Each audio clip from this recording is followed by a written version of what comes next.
Good day, ladies and gentlemen. This is Adnan Branbo, and this is a new episode of Aviapreneurs podcast. In today's episode, we are going to discuss the aircraft service industry in Asia. And who's better to discuss this with me today than Dr. Praveen Srivastava.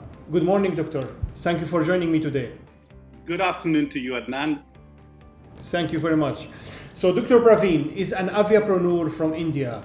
He has more than 25 years of experience in the corporate world and in the aviation industry. He has set up multiple aviation businesses. He's a serial aviation entrepreneur. Besides that, he has a strong academic and research background, as he has a PhD, a doctorate in business management with a specialization in aviation maintenance, MRO. Dr. Praveen believes in continuous learning and development, and he also has a bachelor degree in law. Dr. Praveen, what an impressive career, what a long history and experience. I'm honored and pleased to talk to you today. Thank you. You're more than welcome.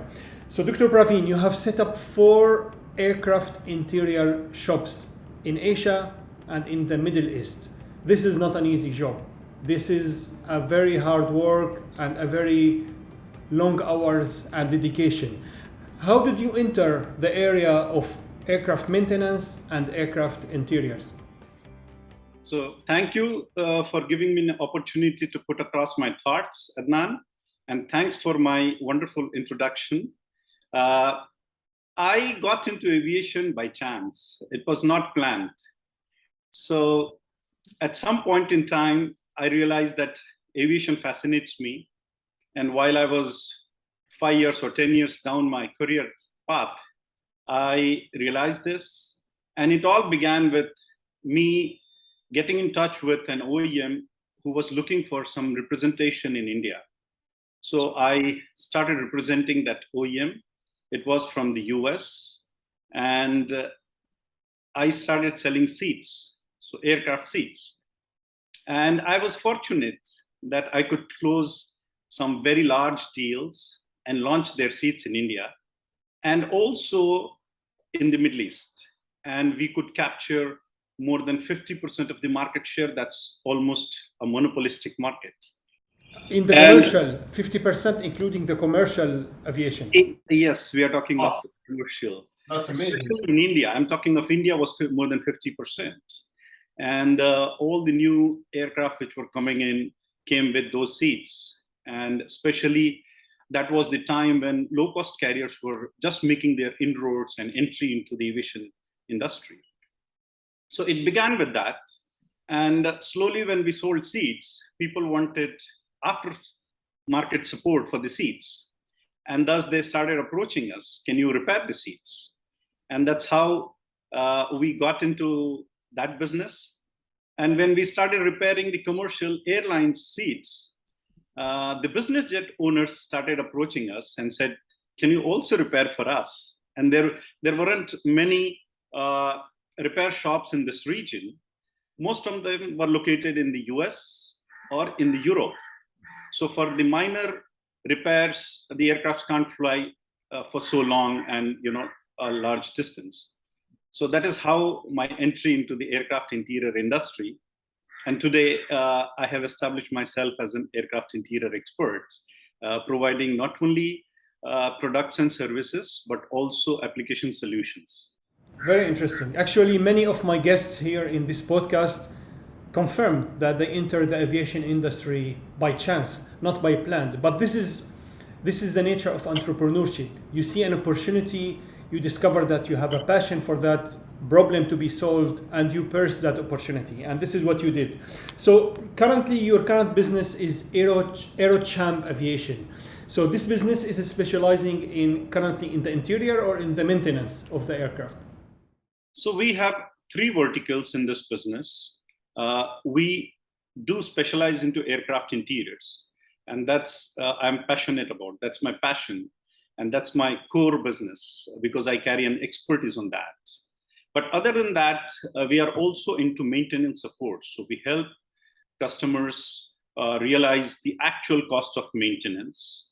and we help them reduce the maintenance cost by negotiating with the MROs, not only in India, but also in the Middle East, in Dubai, in Abu Dhabi, and also in the other Asian regions. So because I carry a doctorate in MRO and I have in-depth knowledge about the maintenance activities and the maintenance management moreover, so that helps me.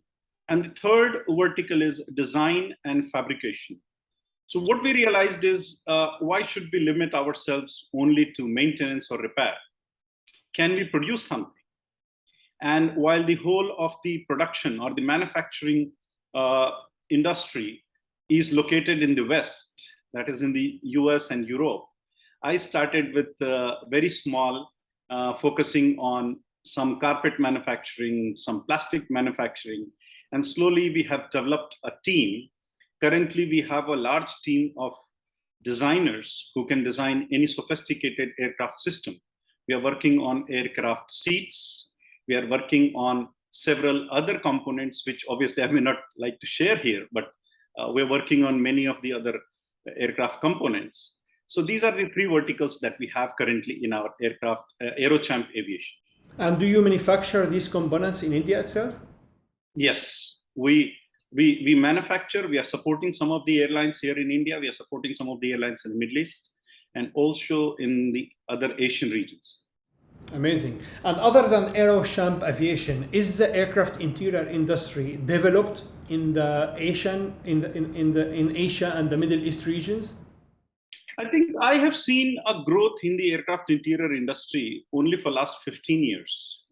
Prior to that, most of the aircraft interior shops. Now let us divide the whole of the aircraft interior into two divisions. One is the commercial airlines and the other one is the business jets. So the commercial airlines basically do not have much to do except for the cushion covers and some sidewall panels and the carpets and stuff like that. But business jet has a lot of aircraft interior which is customized. So every aircraft is different, and that requires a lot of refurbishment activity. On an average, I have seen that the business jets come for a whole aircraft refurbishment between every 5 to 7 years. So seeing that, I think many of the aircraft engineers started small shops. So those who were working with the airlines as cabin maintenance engineers or managers saw an opportunity and they set up the aircraft interior shop. So that is how the aircraft interior industry today has developed in the Middle East and Asia region. Now, since I have been very instrumental in this industry and carry an expertise, so I keep on talking, I keep visiting a lot of exhibitions. So I have seen, at least currently in the Middle East and Asia put together, no less than 70 aircraft interior shops that I see, but those are small ones. Mm-hmm. Those are not the ones which can make the cabinetry, or those are not the ones which can do major modifications, and they cannot manufacture anything, but they can surely refurbish. So there is an industry which has come up in this region, and I see it growing for sure. And when do you think these shops can export their services outside of Asia, outside of the Middle East and the Indian subcontinent? I mean, you have quality services that allow you to sell the local and regional airlines. Why can't you do that for airlines from Europe, US, Africa, and elsewhere? Yeah, that is a possibility which I have been exploring myself. And I have seen that many of the regional operators now, I mean the aircraft interior shops now, are trying to explore the other markets. If you see the whole aircraft interior industry dynamics, it was earlier located only in the Western countries. What has happened is the cost of labor was very high in those countries, whereas in the developing nations, the cost of labor is little low. Also, the infrastructure cost is low. The only gap which I saw was the technology. So the Western countries always had very high-tech machineries, so they could achieve precision. It was not about skill or craftsmanship, because if you see the Middle East and the Asian region always has had craftsmen who were very skilled. They were constructing very designer things. So they had that skill, they had the craftsmanship acumen. What they lacked was the proper tool and the machineries. Now with the whole globe shrinking because of the internet, we are reaching out to so many people, we are going to the exhibitions. Those machineries and tools are coming into this region, and hence the quality is no less now.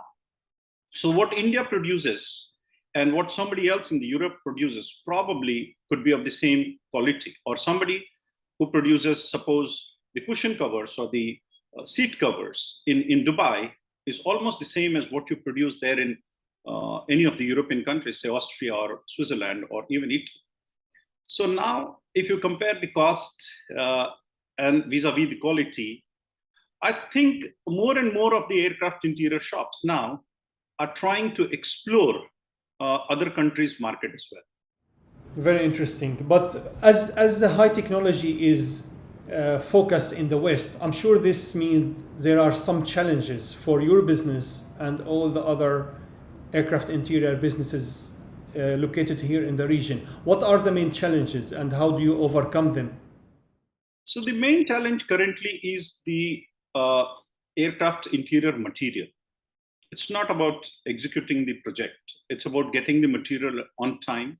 And the cost of the material is pretty high. But I have of late observed that countries like China, like Malaysia, like India, which are large, and they have started producing some of the material. Like, for an example, leather. It was always coming from the Europe. Even the US suppliers used to buy from Europe. But now slowly I can see Turkey has developed a lot of aviation leather. India has. In fact, we are launching very soon a very, very high quality aircraft leather for the whole of the industry. And I'm sure we will be very competitive in price. So one of the challenges which I see was the material. And second was the approvals. Because most of the aircrafts need EASA or FAA approval. Because in this region, except for the legacy carriers, the low-cost carriers operate with leased aircraft. And these leased aircraft have to go back after the lease tenure. And at that point in time, you need the EASA approval. But I have seen that many of the aircraft interior shops now are getting the EASA approval. And I think they are equally calibered and they are qualifying to handle the lease return aircrafts as well. So that one challenge is getting slowly addressed. And the third challenge, which I see, is the testing. Because when you change the cushion cover and the whole composite, including the seat cushion plus the upholstery, needs to undergo a certain testing. And that is one of the challenges. But I think companies like Aerochamp, the one which I own, are trying to address that. And we are providing solution to aircraft interior shops with our knowledge and with our relationship with DOA and DERs in the Europe and the US. You have given us a very good overview of the aircraft interior industry in Asia, Doctor. Thank you very much. So I'm moving now to the aircraft maintenance industry and the MROs. Are they developed in India and the region, same like the aircraft interior industry?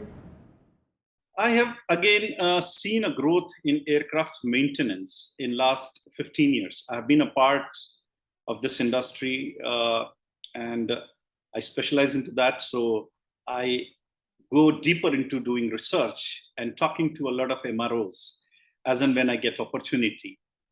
Earlier, most of the aircraft from this region used to fly either to Singapore or to European countries. But now, last 10 years, I don't see the aircraft from this region, especially the commercial ones, going out for maintenance. So suppose, for an example, we take Dubai, or we take India, or we take Sri Lanka, or Malaysia, or Singapore, or Philippines. The MROs have developed, and there is a skill set that has developed. There are certified technicians, there is enough infrastructure, there is a lot of support system that is happening. So the aircraft maintenance industry in this region, for sure, is now well established and it's on a growth path. So for next 5 more years, I think there will not be any aircraft from this region going into the Western countries because the industry, the MRO industry has grown here and it is delivering equally a great quality. So in terms of the quality of maintenance, I think this region has matured. And this growing number of MROs in the region, are they locally established or are they international MROs who actually expanded to the region? Currently, what I see is most of these MROs. Now, again, let's divide the MROs into two. One is the airline MRO and one is the business jet MRO, which is also called the general aviation MRO. So general aviation MRO, there is a trend wherein most of the international brands are establishing their own setup, are either under a joint venture or their own independent MROs, because they are very well established. They have a relationship with the OEMs and they are also authorized service center of these OEMs. But whereas the airline MRO, most of the MROs in this region are independent MROs and they're not an extension of any big brand from the West. Some of them have surely established a joint venture, but the majority stake still belongs to the local guys. And I think that's a good trend because in terms of technology, in terms of management, they have established their own procedures and they are capable of handling things on their own. Very interesting. Let's move ahead, Dr. Praveen, to India. What is the current status of the aviation and the airline industry in India? What's the latest development you can share with the audience? Sure. Thank you so much. And this is a wonderful question. Very exciting to address this question. So basically, India started its aviation growth very late because our railway system was very strong and the roadways came next and the airways came the last. So since we started late, we started catching up very fast. So in last 20 years, India has seen so many new airlines and the whole business model shifting from a full-fledged, full-service airline into low-cost carriers. Because the low-cost carriers fly without any frills, so they offer very cheap ticket. So more and more people are able to fly, they can afford to fly. And hence, the aviation industry in India is growing in double digits. So that's a fantastic growth. And I think next 15 years, this trend will continue. So we don't see the aviation industry in India reaching a plateau very soon.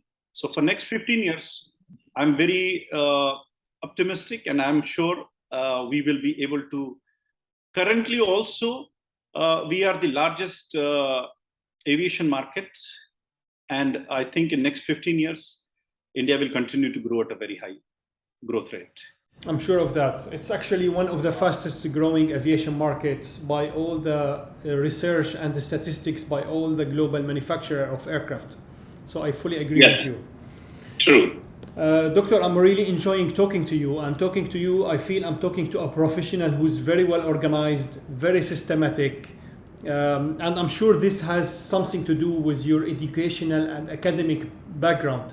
So from your own experience, do you think that your academic achievement, research, and education has contributed to your business and career success?